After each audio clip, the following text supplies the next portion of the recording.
Joyeux anniversaire, joyeux anniversaire, joyeux anniversaire la prof, joyeux anniversaire. Les anniversaires, c'est chouette. Il y a du gâteau, des cadeaux, même si parfois on sait pas trop quoi faire ou quoi offrir pour marquer le coup. C'est ce qui m'est arrivé pour les 10 ans de ma chaîne, dont j'étais persuadée qu'ils auraient lieu le 17 mars 2025. On était encore mi-février, je me disais que j'avais le temps, mais je trouvais pas d'idée. Ensuite, le 17 février dernier, j'ai revérifié la date. Ma première vidéo était en fait sortie le 16 février 2015. La date était donc déjà passée, j'avais rien fait, mais j'avais quand même envie de sortir quelque chose de spécial, donc je vais le faire de la manière la plus évidente qui soit, en vous parlant de l'histoire des anniversaires. En retard donc. On reste l'année des 10 ans, ça compte. Il existe peu d'études sur le sujet, donc la vidéo sera assez courte, mais ça me fait plaisir, et ensuite on parlera un peu de la chaîne, son passé, son présent, son avenir. Donc c'est parti.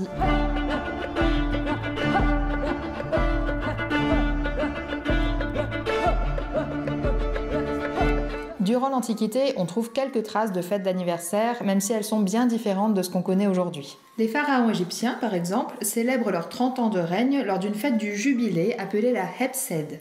Il s'agit d'une fête visant à régénérer le roi d'Égypte, à lui redonner de la force et à montrer qu'il est toujours capable de gouverner. En gros, à réaffirmer son pouvoir. On y organise parfois des démonstrations physiques, comme de la course à pied ou de la chasse, mais aussi des sacrifices et des offrandes. Après cette fête des 30 ans, les pharaons égyptiens continuent de fêter leur jubilé tous les 2, 3 ou 4 ans. On a aussi trouvé des traces de gâteaux au miel dans leur sarcophage, mais c'était plutôt un moyen d'honorer les défunts. Les pharaons ne fêtent donc pas leur anniversaire de naissance, mais d'accès au trône. En effet, on va voir dans cet épisode que pour fêter son anniversaire dans le sens où on l'entend aujourd'hui, il faut connaître sa date de naissance et trouver un intérêt à la célébrer. Deux choses qui ne coulent pas de source. En Grèce antique, on considère que chaque être humain est doté d'un esprit protecteur dès la naissance, un daimon qui veille sur nous durant notre vie. En guise de fête d'anniversaire, les Grecs rendent donc plutôt hommage à cet esprit en allumant des bougies sur des gâteaux de miel déposés sur les autels du temple d'Artémis. On considère que ces bougies auraient le pouvoir d'exaucer les souhaits grâce à leur fumée qui s'élèverait pour atteindre les dieux. Cette tradition grecque est transmise aux Romains qui célèbrent également la Natalitia, un repas d'anniversaire de naissance plutôt réservé aux empereurs.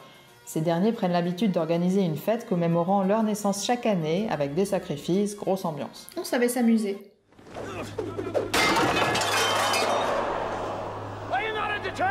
Avec l'arrivée du christianisme, comme vous le savez sans doute, on essaye de faire disparaître tout ce qui semble un peu païen. On trouve dans la Bible plusieurs récits d'anniversaires païens, celui d'un pharaon dans l'Ancien Testament, celui d'Hérode dans le Nouveau. Les anniversaires, ils sont donc associés au paganisme et à des événements néfastes pour les chrétiens et les juifs. En plus, à partir du Haut Moyen-Âge, toujours en lien avec l'idéologie chrétienne, on a plutôt tendance à commémorer la mort d'une personne que sa naissance, car c'est la mort qui marque l'entrée dans la vie éternelle. La naissance, au contraire, rappelle trop le péché originel. Plus tard, Guibert de Nogent, un moine qui vit au début du XIIe siècle, explique dans son autobiographie que le jour de sa naissance, pas plus que le jour de sa mort, ne sont des jours glorieux si sa vie n'a pas été méritante. À sa naissance, un homme n'est rien, n'a rien accompli, et il ne sert donc à rien de fêter cette date. Et une gare, c'est un lieu où on croise les gens qui fêtent leur anniversaire. C'est les gens qui ne sont rien. Les seules exceptions sont la naissance de Jésus-Christ, célébrée dès le IVe siècle le 25 décembre pour remplacer le solstice d'hiver, celle de Saint Jean-Baptiste célébrée le 24 juin pour remplacer le solstice d'été, et celle de la Vierge Marie. Mais ce ne sont pas vraiment des anniversaires puisqu'on n'y compte pas le passage des années. Rappelons qu'anniversaire vient de annus, qui signifie année, et de versus, qui signifie revenir. Dans le cas de Jésus, de Saint Jean-Baptiste et de la Vierge Marie, le compteur des années ne tourne plus vraiment. En 1317, Albertino Mussato publie un poème nommé « De savoir s'il faut ou non célébrer l'anniversaire de sa naissance », dans lequel il décrit le compte des années comme un moyen d'organiser sa mémoire, de se situer dans le cours de l'histoire générale, mais guère plus. Le terme « anniversarium » désigne donc longtemps le jour anniversaire de la mort d'une personne. On utilise aussi le terme « dies natalis » qui désigne littéralement le jour de la mort comme une nouvelle naissance. Le décès d'une personne est inscrit dans les nécrologes ou des obituaires qui permettent de se souvenir d'elle et de célébrer la date de sa mort. Les messes des morts se développent donc à partir du XIIe siècle et ont pour but de diminuer le temps d'attente du mort au purgatoire, dont la croyance se développe à cette époque. On considère aussi que les morts, comme les saints, peuvent agir pour les vivants et répondre à leurs demandes. L'Église encourage aussi à célébrer la fête du saint correspondant à son nom de baptême ou à sa date de naissance. On trouve cependant trop peu de témoignages de ces dévotions pour en faire une généralité. Charles V, au XIVe siècle, célèbre effectivement la Sainte Agnès qui correspond à son jour de naissance, et ses frères, Jean de Berry et Philippe de Bourgogne, suivent le même exemple. Mais ce sont pratiquement les seuls témoignages qui vont dans ce sens. Ailleurs dans le monde, les études sur le sujet des anniversaires sont encore plus rares. On sait cependant que les Chinois et les Perses les plus fortunés célèbrent le jour de leur naissance par de grands festins. C'est cette tradition qui donne lieu au premier témoignage médiéval occidental sur les anniversaires dans le livre Le Devisement du monde, écrit par Marco Polo en 1298 à l'occasion de son voyage en Orient. Là. Il assiste à l'anniversaire de l'empereur de Chine Kubilai Khan, célébré chaque année le 28e jour de la lune de septembre. Ce jour-là, d'après Marco Polo, tous les Tartares du monde lui font chacun un grand présent, et une énorme fête est donnée. Le Khan organise une autre célébration en février pour la nouvelle année. L'importance que Marco Polo donne à cette fête montre qu'il n'en existe alors pas d'équivalent en Occident. En plus, fêter son anniversaire implique de connaître sa date de naissance et de compter les années écoulées. Jusqu'à l'époque moderne, pour la grande majorité de la population, c'est loin d'être facile.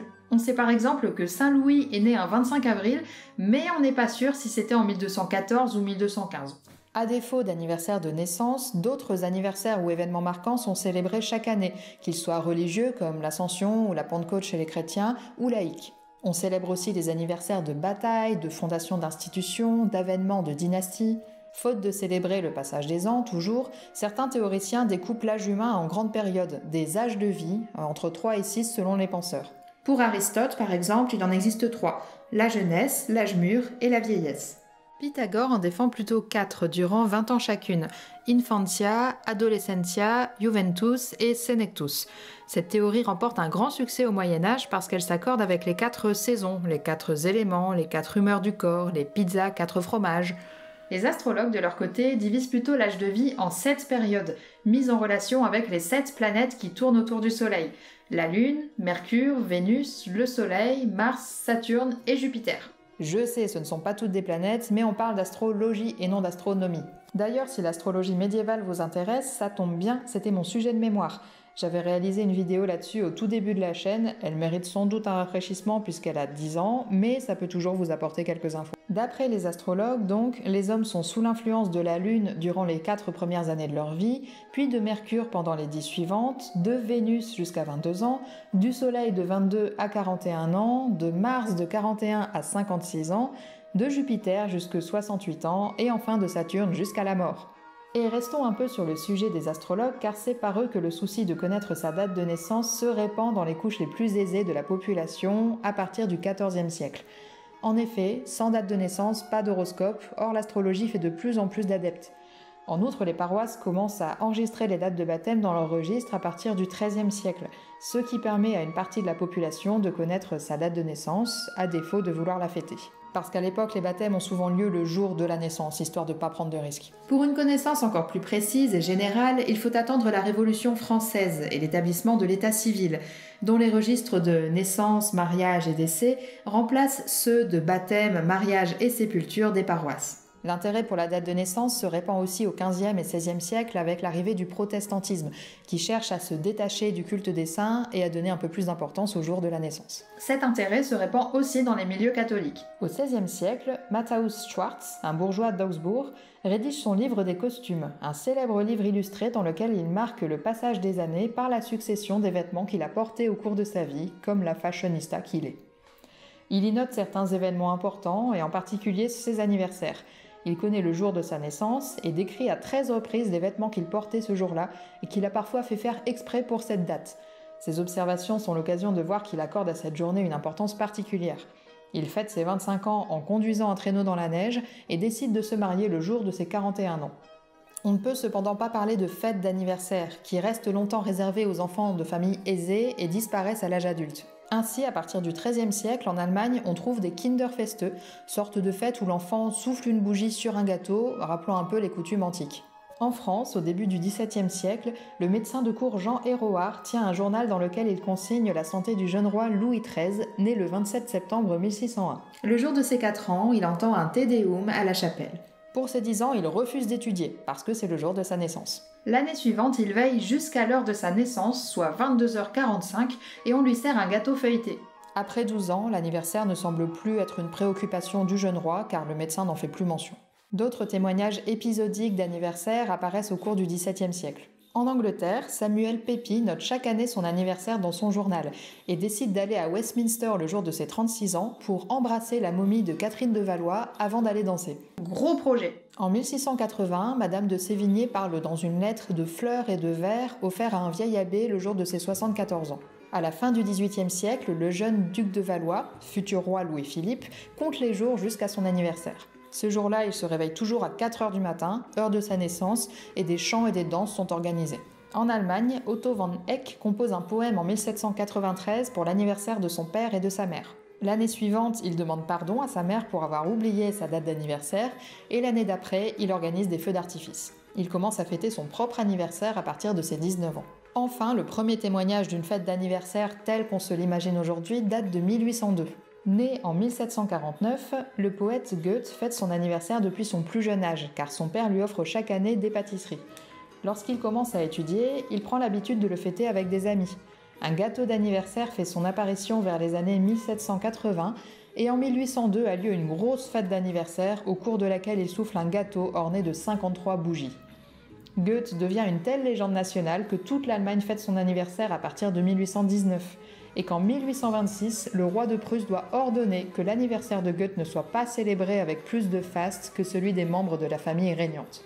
Le 19e siècle est donc le siècle où l'anniversaire se démocratise enfin. L'influence du romantisme, de l'individualisme et du capitalisme passe par là. Et on peut noter que si les anniversaires de naissance prennent le pas sur le culte des saints ou les anniversaires de mort, ils ne réintroduisent pas la dimension religieuse qu'avaient ces autres fêtes. Les anniversaires deviennent des fêtes profanes, consacrées à la famille ou à soi-même, et se répandent en France à mesure que le christianisme perd du terrain. Au XXe siècle, le monde ouvrier s'en empare à son tour.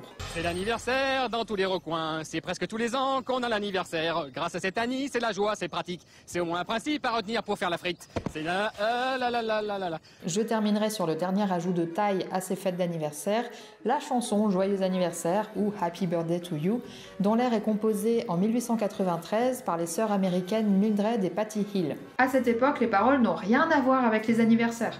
Il s'agit d'une chanson destinée aux enfants, les deux sœurs étant éducatrices, et qui dit « Bonjour à vous, bonjour chers enfants, bonjour à tous ».